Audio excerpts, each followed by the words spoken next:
So Dr. Rama Druma.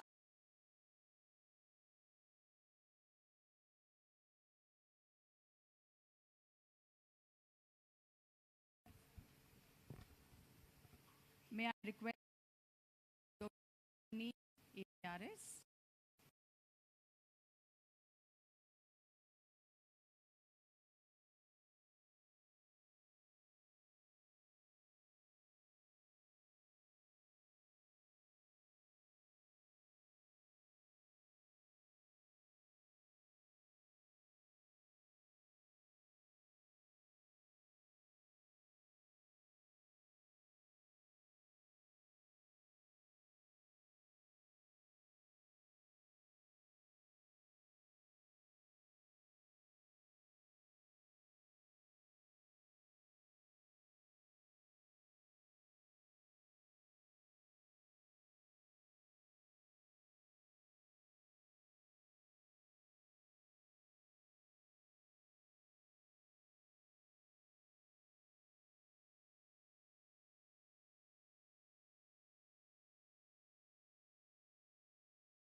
For you to understand.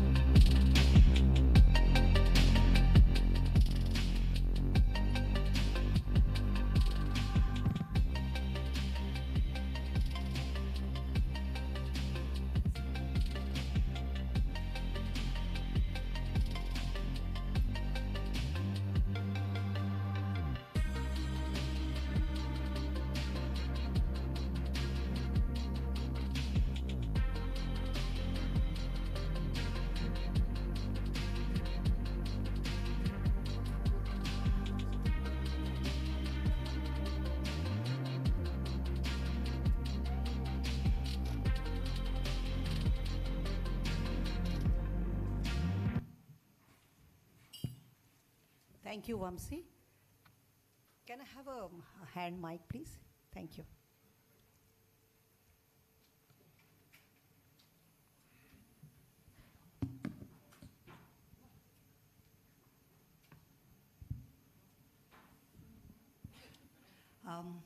Thank you all for coming today for this press meet.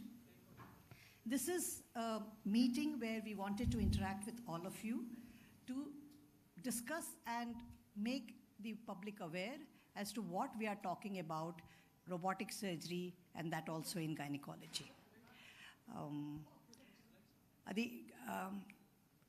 Society lo chala concept undi robotic surgery emonti.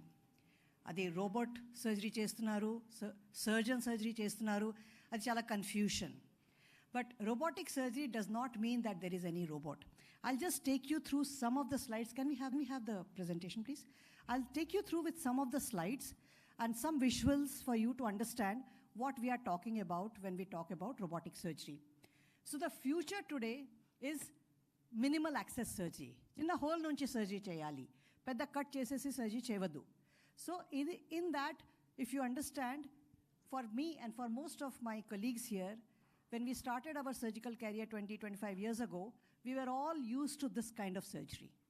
Chala cut chesesi gynecology surgery for uterus, ovary, anne chestunaru. But today we have moved from, next please, we were saving lives by doing these surgeries, but the quality of life was bad. Can you move please? Okay, can you give me them? Thank you.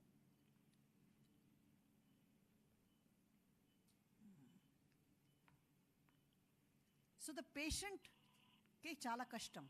Nuppi chala untai, recovery slow, 6 weeks, 8 weeks partundi. Adi prakaram problems patients face chestunaru. Then the next development took place is keyhole surgery. Laparoscopy andarki telustundi kada. Annai surgery ivala laparoscopy valla cheptunnaru and laparoscopy chestunaru. But keyhole surgery is patient friendly, taklif takku, patient's recovery chala fast ayipotundi. But we are now moving to the advanced minimally access or laparoscopic surgery today by using robotics. So laparoscopic surgery for women, two common surgeries. Okati hysterectomy ane telustundi kada. Hysterectomy chala mandike chinna hole nunche possible unnai. But chala mandi women ke ippudu kuda open surgery chestunaru. Enduku? Because sometimes laparoscopy surgery is difficult. Not all surgeons are able to perform. So this came the robotic machine. Now, ఇది question అన్నయ్యకే ఉంది, ఇది ఏం machine ఉంది, ఏం చేస్తున్నారు, robot operate చేస్తున్నారు. So to put your mind at is, నా operation థియేటర్లో చిట్టి లేదు, రావణ్ లేదు, ఏమో రోబోట్ లేదు. ఇది ఓన్లీ టూల్, ఇది ఒకటి మషీన్. ఇది మషీన్ కంప్యూటర్ అసిస్టెడ్. అన్ని ఫంక్షన్ కోసం ఇప్పుడు డే టు డే యాక్టివిటీ కోసం we're using some computer assistants కదా. So if you look at the phone అండి, about 10 years back or 15 years అన్నయ్యకి పాకెట్లో ఇది నోకియా ఫోన్ ఉన్నాయి. ఇవాళ ఎవరికి లేదు. You are all using smart phones right here to do your work. So this smart phone is what our robotics is. ఎంత function నాకు సర్జరీ కోసం it is giving us the advantage of doing these surgeries. So this robot has 3 things which we talk about. One is a console. This console is actually giving me the benefit to do the surgery. How do I do that surgery? By using these masters. So there are small masters which we can use sitting on the console and operate. I'll just show you small videos also. Then you have the second component, which is a patient cart. Patient cart enti? Adi robotic arms. That is what is helping us do the surgery. And the third is a vision cart, where annai supplementary things unnai, electrosurgery, other things, pneumoencephalator, and okati peddaga screen undi.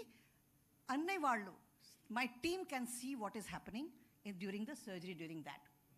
So how are we elevating the gynecology surgery by using robotics and other future technologies? So the first thing you have to understand is the technology nako, why we are adopting this technology as surgeons. Because of the way we see. See, if we can't see well, we can't operate well. Kada? Now, laparoscopic surgery became a rage. We still do it. But you have to understand, laparoscopy is done by looking at a TV monitor. TV monitor is 2D vision undi. But body 3D undi kada. So we are missing out in the depth and the perception. What this technology gives me is a 3D vision and a 3D perception. So that is important. The second is near control of surgical field. Idi emante, na surgeon, I have control of everything. So I don't have to depend on too many people. When I have control, I am skilled, I will give better outcome. That means I can move my instruments, I can see my camera, I can move my camera, I can do everything controlled well by myself. So that's important. So the third thing is, laparoscopy lo nako hand movement telidu. It is straight stick. Okay? What this technology is giving me is the same movement that my hand can give. Supposing make a fix chestuna. Ela chestava? It is difficult to operate kada. So when you have this movement, you can do much better work. That is what this technology gives me as a surgeon to perform better. And of course, the last thing, which is a little technical, difficult, but you have to understand as doctors, when we are doing laparoscopic surgery, we have to move our body here, there to be able to do it. Okay, it's a counterintuitive movement. This technology gives me intuitive movements. I can move to the complex, to far end of the patient's body where it was difficult to move earlier. To go into the smallest, tightest space, do the most precise surgery, this technology is helping us to do it. So instruments are also chinna. Chala chinna instrument, chala takku injury chestunaru. Chala takku inflammation avutadi operation tarvata. Chala takku pain dan valinki. Okay? Then this is, I'll just show you 2 small videos. How this is what the robot looks like. This is our operating room at Apollo. This is where it will move, comes to the patient. Patient is already under anesthesia. And then it has laser beams, which can actually tell me where to start the surgery. That is where these laser beams are. They will fix onto these small keyhole ports and then go ahead and I can do my surgery. What happens once I do that? This is the console that I showed you. This console is where, as a surgeon, you can mute it. So this is where, as a surgeon, I will use. I showed you, these are the masters. This is all in my control. I can switch the camera. I can change what energy I have to use, how much I have to use, how long I have to use, is all in my control. That's why I can perform better. You can go a little forward, Vamsi. Can you move the video a little forward? Move a little forward. So these are the controls that you have on the console, which helps the surgeon to do a good surgery.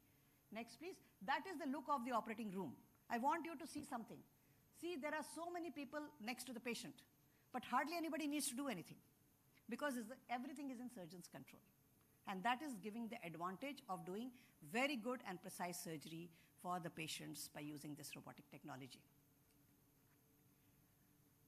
This is how we did laparoscopy, or we still do laparoscopy, but that's a little difficult to learn. Younger surgeons find it difficult to learn. So this robotic technology can give them easy learning. The learning curve becomes easier. I always give this analogy. When we are doing laparoscopy, we are moving all parts of our body. It's like a Shiv ka Tandav Nit. But when we are doing robotic surgery, it's like Durga Ma.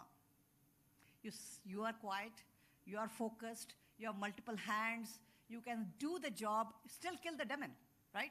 We will still kill, but it is done in a better precision and better way.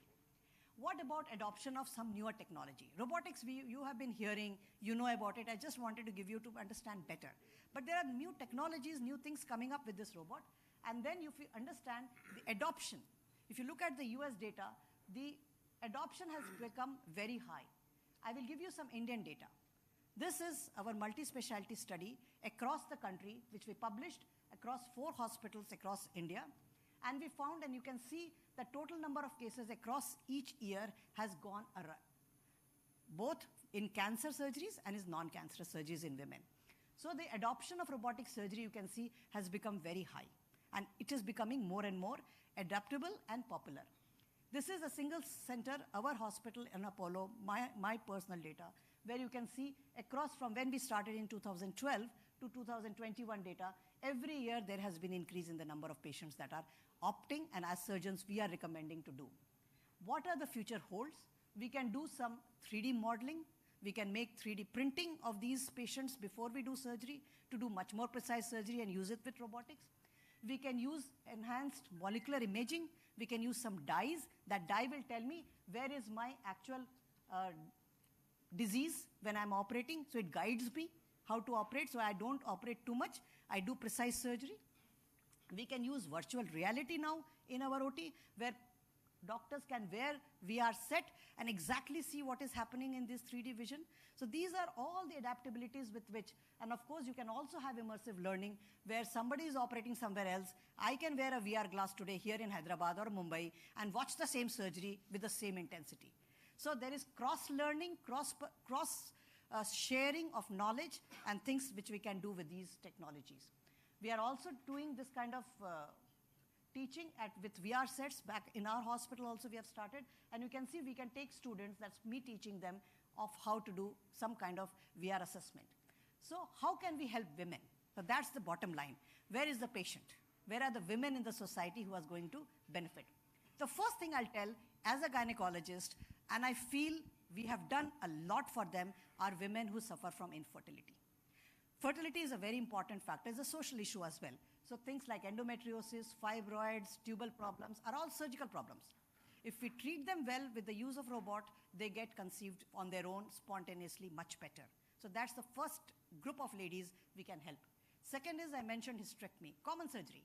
Chala mandiki ostudi. Chala mandiki open surgery avutadi. If we can reduce all women not having open surgery to keyhole surgery by using laparoscopy or robotic technology, we have done a great service to our country. Second is prolapse and incontinence, urinary problems. Control avaledu. Aa prakaram patients kuda ee prakaram surgery ne chala benefit avutadi. Cancer of the uterus is again one area where a lot of us are using robotic surgery today, including that I showed you those molecular things. We can identify which node to take out, what to do very, very precise surgery. So our AGRS, or Association of Gynecological Robotic Surgeons, we are now aiming to do mentorship, training, do conferences, meetings, like we are having the 2-day meeting from tomorrow onwards, where we have focused not just on just discussing, but we have a separate training program which we have started for younger surgeons who are getting trained, getting certified tomorrow. 15 first batch surgeons will get certified tomorrow, which will be a beginning of our association in giving back to the doctor community of how we can train them. So I'll stop here. I'll take any questions and I'll ask my colleagues here to answer your questions if you have any. Thank you so much.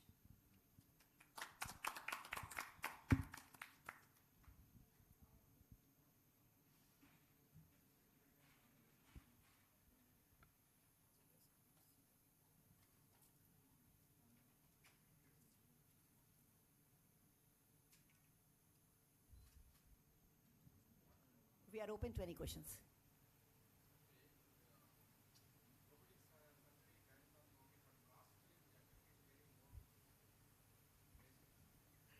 Okay, before I will take you to the Indian scenario, I'll ask Dr. Joe from Singapore to actually give some insight into it.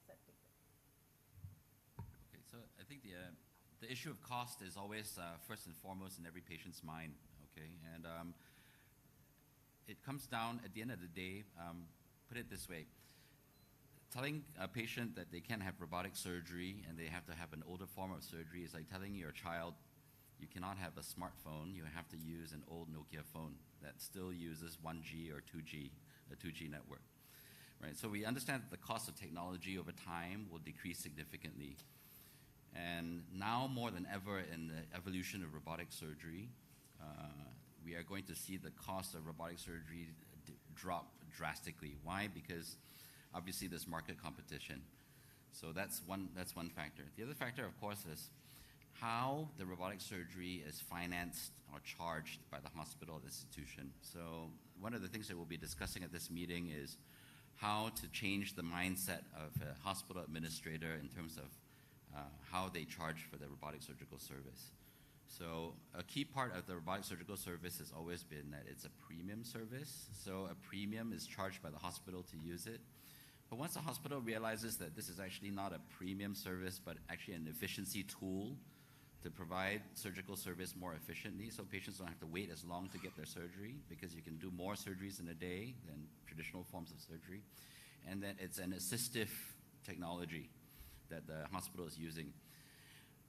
Then, in terms of billing, in terms of costs, it becomes more rational. So we've published data as well over our 10-year experience, where the hospital bill size of open surgery, as Dr. Ruma pointed out, was the standard of care when we started our program and we converted to robotic. The hospital bill size for a robotic surgery actually ends up being lower than that of an open surgery because of hospital stay, because of medications needed, because of blood transfusions. A lot of other factors factor into the cost of. So again, the idea of robotic surgery being expensive is, again, another misunderstanding along the lines of robotic surgery being done by a robot. So I think that mindset needs to change in the public, and I think that's where I think putting the word out is very, very key, what you guys are doing today.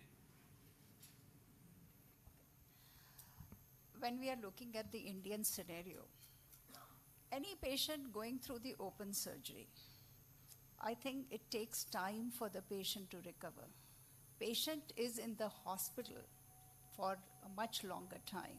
If I give you an example of the gynecological cancers, say uterine cancer, the surgeries are more extensive. So as you know, the incision also is much more extensive.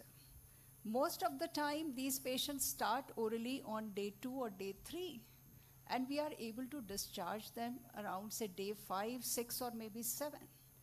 IV fluids, antibiotics, looking at the recovery of the patient, I think patient starts moving on maybe day 2 of the surgery. So when you look at the overall cost, this I'm sharing my experience with you, and look at the cost of the robotic surgery. In robot-assisted surgery, in our experience of doing it in uterine cancers, exactly the same I think I'm giving you the example. They are taking breakfast the very next day morning and they are going home in the evening. Long incision complications are not there only. I remember the days because over the period of last 28 years, I can share my experience. Most of these patients are obese, they are diabetic, they have hypertension. And we used to do a lot of dressings on them that to let this, the incision heal. But all these things have gone away. In last 8 years, we have done, very obese patients, those who are having a lot of morbidities, and you feel so confident when you see your patient is going home the very next day evening. Yeah. And I think their outcome, their quality of life is very good. Majority of the women, those who are working, they join their job in about, say, 10 to 14 days. So that's how, when you're looking at the overall cost of the surgery and comparing it with that of the open surgery, definitely the robotics actually supersedes. I think I don't think so that robotic surgery is costly at all. You have to also see that across the country today, to begin with, they were only available in private corporate hospitals. Expensive piece of equipment. Aaj NIMS mein hai. Just got installed in NIMS. So do you think how many people from different strata will get benefit? Right? I think Osmania is in the talk to have one. JIPMER has it. AIMS has it. There are so many. Tata Memorial Hospital has it. So these are all centers which are catering to people from all strata.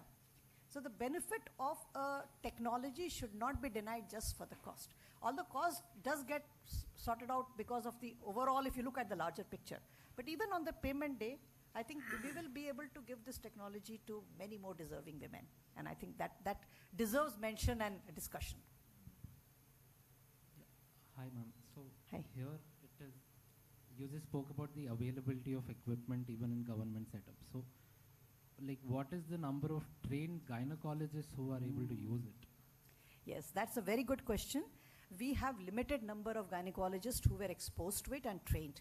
And our endeavor of starting this association, this is 1 year old association. We started here in Hyderabad. We had one first meeting last year in August, where this is registered in Telangana for our pride. And last year in 25th of May, we registered this body here. The biggest idea is to actually take along all the junior doctors, junior gynecologists who are coming up, train them well to be able to use this, because they will become the foot soldiers of our association, spread across the country and give the benefit to women everywhere. So that's the primary aim of this association, training and mentorship.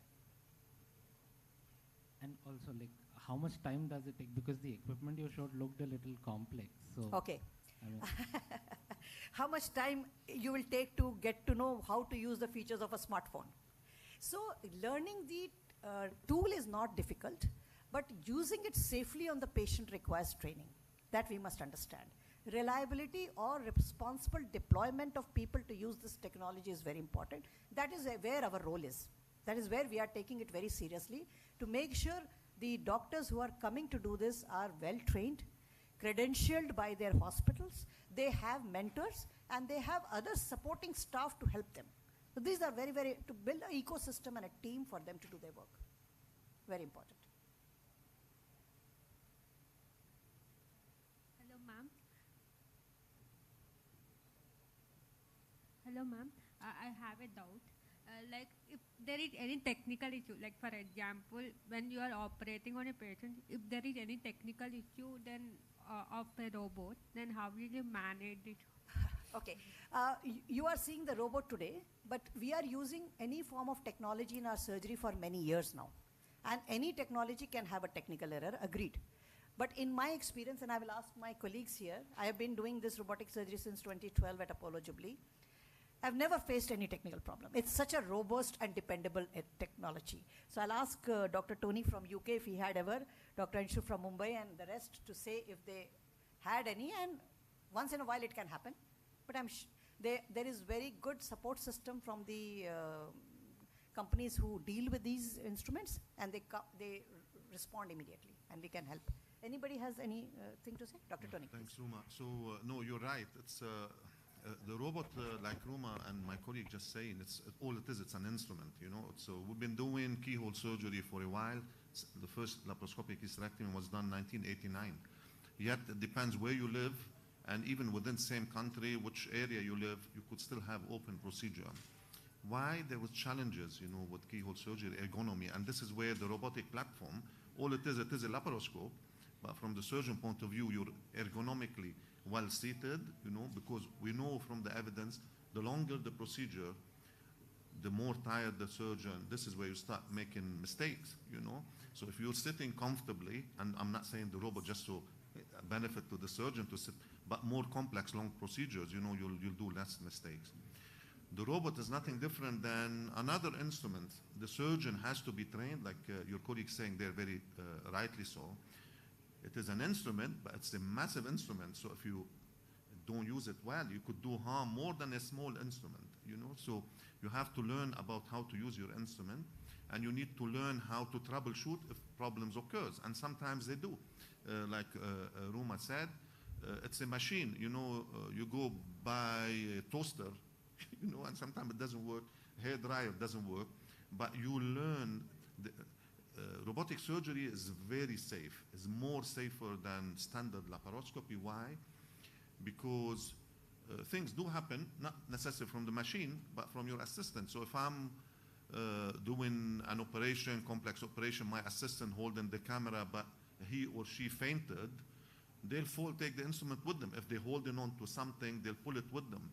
If I'm operating and I have a massive heart attack and I'm holding to something, will tear the patients. With the robotic platform, doesn't. So you sit in certainly in one of the robotic platforms, there are lots of, and we'll talk about costs in a minute. You sit in, you have to put your eyes in a visor, you're deep into the patient, as if you're inside the patient's abdomen. The moment you take your eyes off the visor, everything stopped in the patient. And this is very safe. Now, that means if I had a heart attack sitting on the console, the patient, no harm will happen to them. Does it make sense? Now, you might say, you might have electricity. This could be common. It depends where you live. The electricity go off. What will happen? Everything inside the patient will stay still. So it's very safe. Other not very common, sometimes one of the arms start not working as properly. We've been trained, if that happened, how to remove the instrument safely, move the arm. The robot has 4 arms. So as humans, we have 2 arms when we operate, and we have another colleague, to help us. Here you have an extra arm. Then you could disable the arm, continue your surgery. Any harm happened to a patient while I'm doing robotic, I've been doing since December 14th, so I've done 700 complex procedure. Touch wood? No, never, But you're right. So coming back to training, this is very important. We were just discussing as we come in the taxi now. You need to invest in your surgeons. And in order for them to become better, they need to do more. Like everything in life, the more you do, the better you become. But investing from the start is very important, because the worst thing, if somebody using a tool, like say, if I'm used to drive a Fiat Lada, maximum speed maybe like 80 miles an hour, and all of a sudden you put me in a Ferrari, I put my foot, whoa! I need to know, you need to know your instrument. And the robot, all it is, it's an instrument. Coming to the cost, just to add to my colleagues, cost will come down with time, and cost is a relative question. The cost to who? Are we talking about the whole country? Of course, like Roma said, if the patient, and Roma, if the patient had her operation today and went home 4 hours later, major surgery through little holes, then the more you do operations, you could argue that the cost is cheaper than open or the standard slit laparoscopy, because you use less instruments, you finish quicker. Then you take the cost to the family house. Then you don't need a babysitter for 3 days. Then you take the cost to work. The patient doesn't have to be paid for 6, 8, 10 weeks as she's recovered, So take it to the economy. Patients going back and contributing to the society, And then, so cost is very relative. And then this used to be a myth, 2 myths in robotic surgery. One is very expensive. And second, it takes time, to do the operation. And nowadays they're myth, because now the technology is evolved, but also the surgeons has evolved. They master the technique, so they're much quicker than the standard laparoscopy, So that's it. I cannot think of anything else, goes wrong, But you're right, it's an instrument. You could get default, like from manufacturer default, you could get, but as long as you know your instrument and how to troubleshoot it, that shouldn't impact on the patient at all, Sure. Yeah. Thank you, Dr. Tony. Any other questions? Yes. What type of gynec problems are increased in women? What is the main causes in India? Okay. Anybody else wants to take? Anshu, do you want to take that question? Yeah. I think with the current trend of lifestyle and everything, we've seen patients who have higher incidence of polycystic ovaries, high estrogen, so more amount of fibroids and endometriosis. Also, the incidence of cancers, I think, are increasing in the women's population. Our detection rates have also increased. So more and more patients are getting detected earlier. So all these three fields, whether it's fibroids, endometriosis, or cancers, robot-assisted surgery actually gives a better outcome to the patient. So, yeah. And as I mentioned, the incidence of infertility is also rising in women for various reasons. And if there are surgically correctable problems, because infertility can be many things, can be medical related, can be male related, can be so many. But if it's a surgically corrected problem, then we find that the results we can be able to give patients with robotic assisted surgery is much better. And the more we do, we realize that that's really making a difference there. I mean, the motto in my theater, you know, in the UK, is the impossible made possible. So we all know that minimally invasive surgery is better for the patient, from outcome, from recovery, from length of stay in the hospitals. And then you'd say, why is the robot if you're doing something with the standard sticks? Yeah. The robot is still a laparoscope with, I'll say, like a laparoscope is on steroids. You see in 3D vision, you're immersed. As a surgeon, you're like the maestro, like Ruma just said. She's basically in control of the camera and the instrument, so that means she knows what's the next step of her surgery. Before, you know, she cut down her operative time by 25%, you know, because she knows what's the next step. You're not relying on another colleague, okay, move here, move there, yeah. Take the camera out, take the camera in. And yes, so incidence of disease, obesity is becoming a major factor internationally, you know, not in India only. Obesity brings disease and challenges to women from polycystic ovarian syndrome, from cancer, you know. And this is where you need an instrument that will allow you as a surgeon to operate in these complex procedures, and where the robotic platform compared to the standard laparoscopy, the advantage, you could work on these super obese women without having to worry about your anesthetist colleague, because to us the challenge always been the anesthetist. When you operate in the pelvis, if the patient lies flat, all the bowel is in there, so you need it in a head position. That gives the anesthetist extra challenge. With the robotic platform, you have the arms will lift in the abdomen, so this machine, the patient's cart is lifting the abdomen, so you could work with less pressure, and then you could do quicker surgery, and then that means advantage to the patient. But take it also to some challenges we used to have in benign non-cancer patients, like anything you want to operate from distance. When you hold in the instruments with the standard laparoscopy, your hands are shifting, you know. Open surgery, you cannot see as much, you know, because we know minimally invasive surgery, you have the gas, helps you to go into spaces. With the robot, you have the advantage of the straight stick surgery. On top of that, your instruments, they held with the machine so they don't move at the tip, because if you're holding something from here, the tip starts shaking. They don't move, that means you're more precise and you could do better surgery, you know. I would now invite, we will give you two more insights. Dr. Yogesh, he's a gynecological oncology surgeon from Mumbai. What is your impression in your practice? How you think for women suffering from uterine and cancers, how do you think you have been helping? And then I will ask Dr. Anwar to give a little insight as to how we are taking the training of our surgeons to a higher level, because we are now collaborating with the European surgeons to this. So Dr. Arnova, after that, will tell you about it. Okay. So I think as far as oncology concerned, as far as cancer surgery concerned, there was always a concern whether you are doing the same quality of surgery by using minimal invasive technique, be it laparoscopy or be it robotic surgery. I think there have been a lot of studies that have dispelled this, that okay, minimal access surgery is as safe as open surgery. So cancer surgery, whether you do open or whether you do keyhole surgery, the outcomes are the same, barring few cancers. That was one. Now the second part is, we should not consider robotic surgery as a competition to laparoscopy. We should look at it as evolution of technology. So the problems that surgeon faced by doing the conventional laparoscopy, the robotic surgery is trying to overcome that. And technology is going to move. 10 years down the line, there is going to be a new equipment and this technology would be outdated. So that's how we have to look at, because bottom line is the only way surgery as a specialty can evolve is by you are trying to do the same job with least collateral damage to the patient. And that should be the aim of technology evolution, and that's where, so that's why I call, as of today, robotic technology is something which is most friendly both for the patient as well as for the surgeons. Thank you, Yogesh. Any more questions? Okay, I'll just ask Dr. Arnova, who is our executive committee member as well, who has been working very hard for the last few months on getting this Indo-European training program organized. He'll just give you a brief of how we are planning, because that's the most important responsibility of our association. Arnova, can you please? Thank you, ma'am.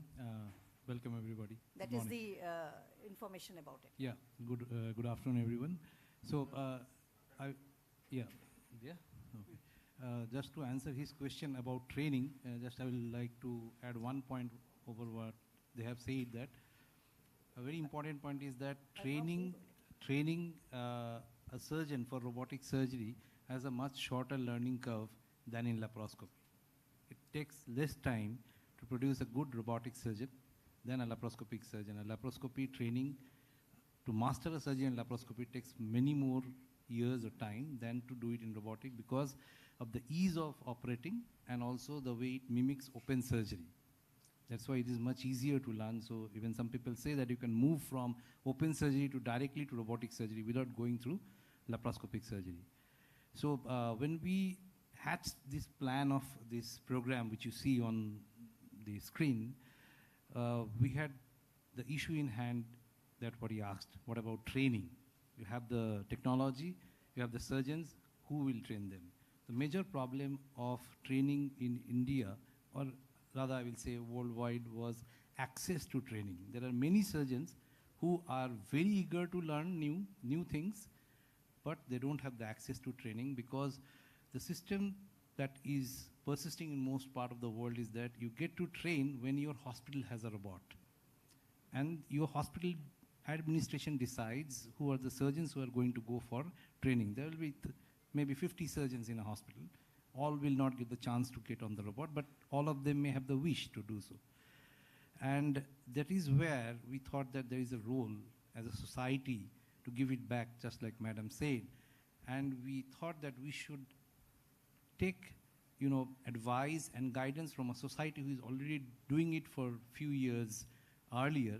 So we joined hand with the European Society so that we could formulate a course which will work only with the aim of creating safe robotic surgeons. The only aim is creating safe robotic surgeons. They should be operating safely on our patients. That is the major concern, patient safety. So they are going to go through this course. There are 3 levels of this course. There is option for gynecologists or gynecologist at all levels, someone who is in training to someone who is already doing robotic surgery, to join this course at various levels. For beginners, it's level 1. For advanced, it is level 3. And it will ultimately culminate into a diploma in gynae robotic surgery, which will be jointly conferred by both the societies. It is a very stringent training. There is no laxity in it. We have taken all measures to ensure that there is no dilution in quality. So they will be trained in small batches. We aim to do that again to ensure that we produce master, safe surgeons who will operate on this machine to give the best back to our patients. Thank you. Thank you, Arunava. So, thanks. We'll take any more questions are there. Anybody's mind, anything is going. So all the myths about robotic surgery busted today? Or we still have some more going on there? Yeah, please. Can I just make one comment? Please. This is out of the question which is being asked by a number of our patients who are coming to us.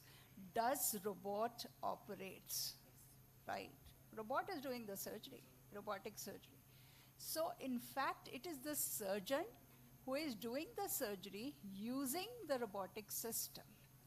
It's very, very important to understand, and that is why robot is not going to teach the surgery to the surgeon, but it is the surgeon who is going to use the robot as the newer technology to operate.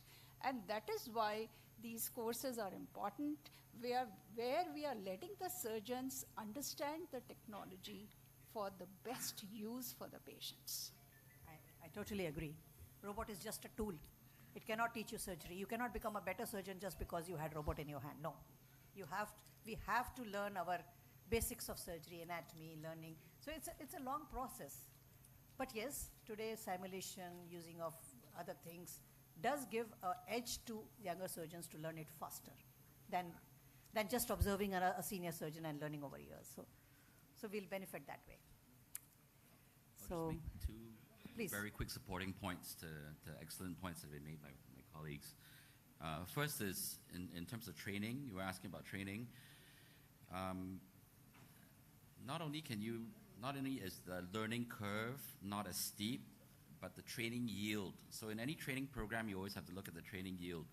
For the amount of resource you put into training 100 surgeons, how many good surgeons are you getting at the end of training? And with traditional laparoscopy, the training yield has been anywhere from 20 to 30%. So you're talking about, in any business, nobody would invest money in something that gives you a 20% yield, okay? But with robotics, the yield in terms of training surgeons is closer to 80%. So if I train 100 surgeons on the robot, it's very rare that I will find a surgeon that will not be able to get the robot, all right? Because again, it's assistive technology. That's point number one. And the other point I wanted to make is with regards to mentorship, right? Right now, we rely on humans to mentor. And I'll put the example of ChatGPT, right? When ChatGPT gives you an answer, sometimes human beings have a very difficult time differentiating was it a human or was it AI that generated this answer? So I'm just going to put this out there because I think it needs to be in the consciousness that over time, AI will play an increasing role in terms of mentoring. It will take up it's called the democratization of mentoring. Right now, it's difficult to find good mentors. Over time, I think that quality of mentorship is just going to get higher and wider. I think very good point, Dr. Joe. If there are no questions, Leela, shall we call it a day? Thank you. Mark, would I just, please, if you don't mind, the only thing we didn't discuss also was the importance of telesurgery. Roma is a fantastic surgeon. She cannot split herself in two. However, she could operate on somebody... at the NHS UK? Of course. In the UK. No, seriously, or she can, this new platform, and it's not a new technology because they've done in the States, remove somebody's gallbladder who the patient was in Paris. The only thing limiting the technology is the speed of the... the speed of the connection. That's it, the internet.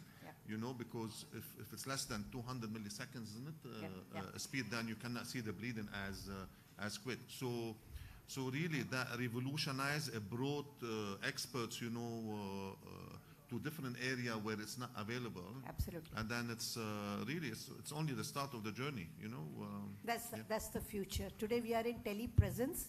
That means the surgeon is present in the same operating room, but the remote surgery is not far.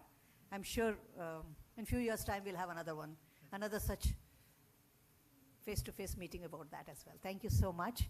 And I really appreciate all members of the press for taking your time out, for joining us today to understand and hear what this Association of Gynecological Robotic Surgeons, which is a national body, is thinking and planning in the next few years. We have 2 days of conference starting from tomorrow morning.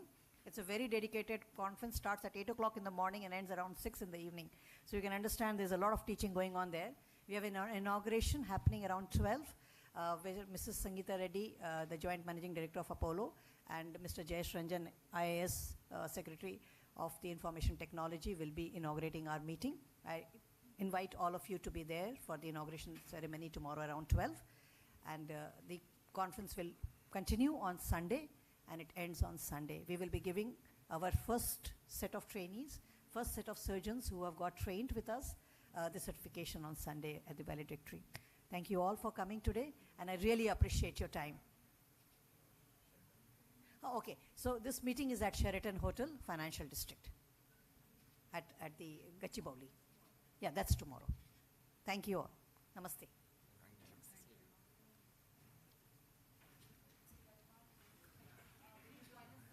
Yeah, please join us for lunch. Picture? Yes, group.